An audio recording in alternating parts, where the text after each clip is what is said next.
We are 1 week away from the NFL draft, and I know Lions fans want to know, what will they do with the 7th pick? Let's check in with Tim Twentyman. He's the lead writer for DetroitLions.com from Zeeland. Tim joins us to talk about this. Tim, what do you think? Are they going to make that pick at 7 or trade down and get more draft capital?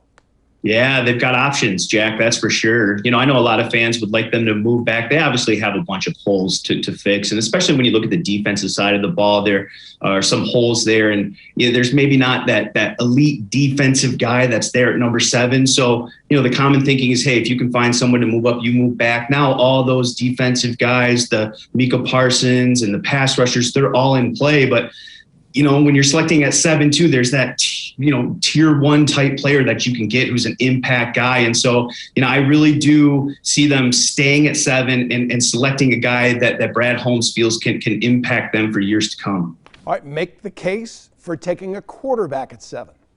Well, it fits. You obviously have Jared Goff. You had the trade that involved the Los Angeles Rams and Matthew Stafford going to Los Angeles and Jared Goff coming here. Now, Jared Goff is 26 years old, and he's won a lot of football games. Look, he took the Rams to the Super Bowl just a couple of years ago.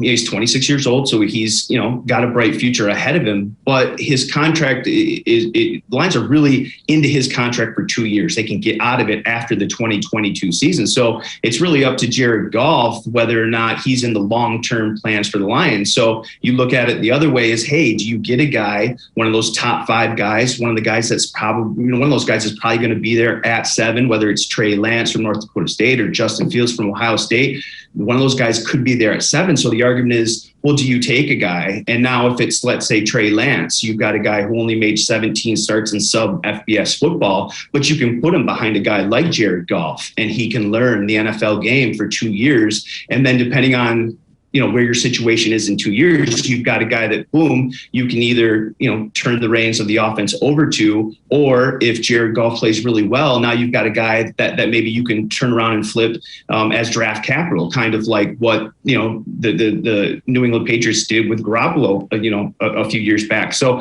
that's the case for a quarterback is you really can use him as an asset either way, as a long-term for your franchise, or you can flip him if Jared Goff really turns out to be your guy. Tim, I want you to put your GM hat on. Which of those quarterbacks you just mentioned intrigues you most? Yeah, I think it's Trey Lance, you know, and there's just so much upside with him. He you know, he's big, he's strong. If you saw the pro day, the arm is there. He kind of fits that dual threat that the league is going to. You look at some of the guys, the Russell Wilsons, the Josh Allens, the Mahomes, guys that can use their feet and make plays as well. You know, he rushed for 1,100 yards and 14 touchdowns in 2019, that full year with North Dakota State. He also threw for 28 touchdowns and 0 interceptions. And so, you know, I think he's the guy in this draft that has the most upside. And like we talked about, I think there's a guy that comes into a perfect situation in Detroit, right? He gets to sit, learn behind a guy in Jared Goff who's won a lot of football games in this league. And then if you're the Lions, you decide what you need to do in 2 years. We talked to Mike O'Hara last week. He's a big Sewell fan. If they go offensive line, do you like Sewell or Rashawn Slater from Northwestern?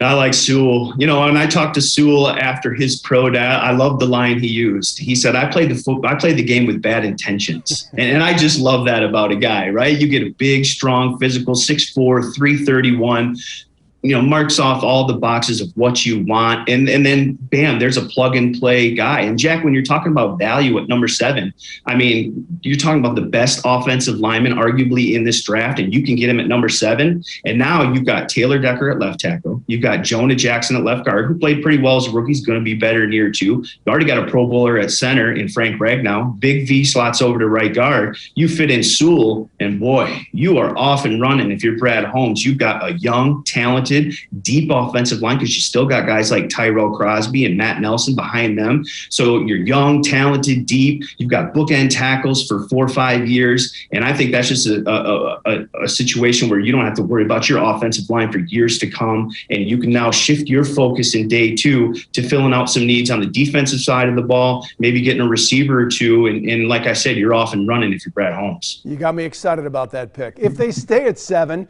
and they're the first team to take a receiver, who's your guy? Ooh, that's a good one. I love Jamar Chase. Yeah, I think he's the best receiver in this class. I think he's going to have the impact that Justin Jefferson had in Minnesota, last year when you talk about a guy who had 88 catches for 1,400 yards and 7 touchdowns.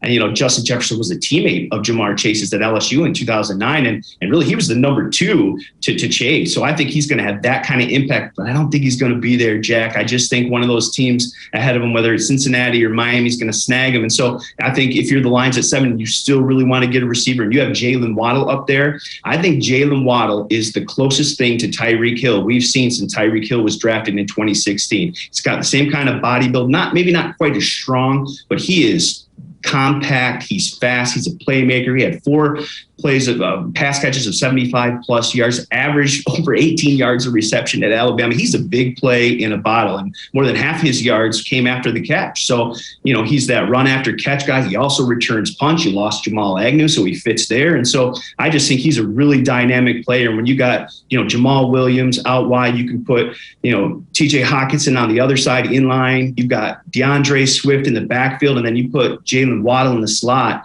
Boy, I think that gives a lot of options for this Lions offense. Well, it's definitely a need position for the Lions. Any chance they take a player from the defensive side of the ball if they stay at 7?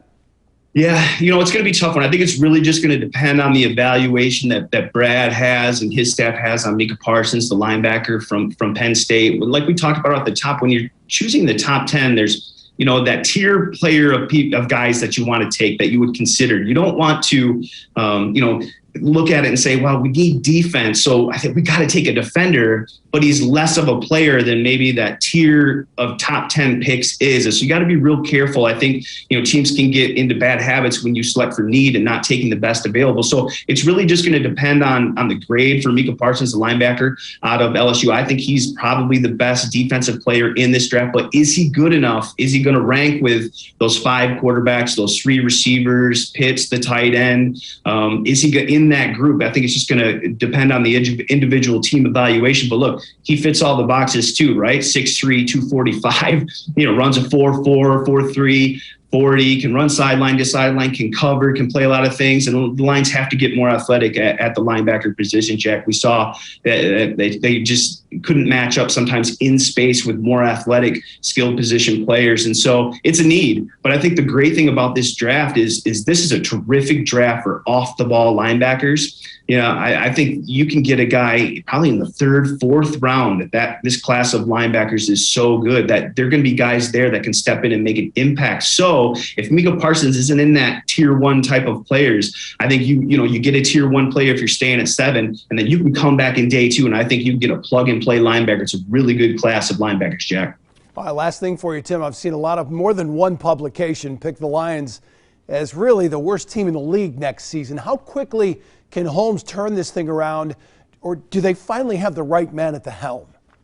Well, I think they've got the right man at the helm with Dan Campbell. I think they've got a guy that, obviously we'll see. Wins are the defining factor in all this. But I think he's a guy that, players want to play for. We saw that in free agency and some of the comments the guys made. And then, look, he put together a terrific coaching staff. You've got a lot of guys that were very well respected and very much wanted in the coaching cycle this year. And they all chose Detroit mainly because of Dan Campbell. So that's a good start. You've got a lot of guys that have played the game. So, I think if you're a player, you look at that and say, wow, I've got coaches that have been there. And when Dan Campbell asks you to do something, asks you to push a little bit more as a player, that, hey, he's been in my shoes. And Dan said, I wouldn't ask a player to do anything that I haven't done or wouldn't do myself as a player. And so I think there's going to be that connection there. I like some of the pieces they got on offense. I think they're going to be good offensive. Jack, it really just, for me, how quickly can they turn around this defense? And we'll see, what Aaron Glenn can do, the new defensive coordinator.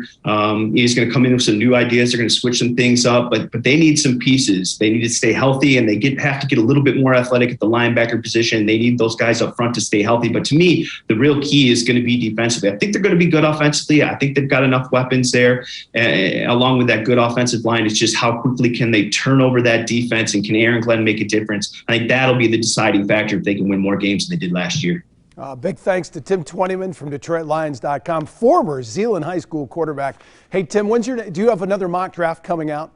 You know what? Mike O'Hara does the mock drafts for us, but we've got a ton of stuff. I've got position players, positions of need coming up next week on DetroitLions.com. I've got my 5 players that fit at number 7. You guys will obviously be interested in that. I break down all the needs from all the 4 teams of the NFC North. So I've got you covered with draft stuff leading into Thursday night when the Lions select number 7. All right, Tim, thanks so much, and enjoy the draft. All right, thanks, Jack.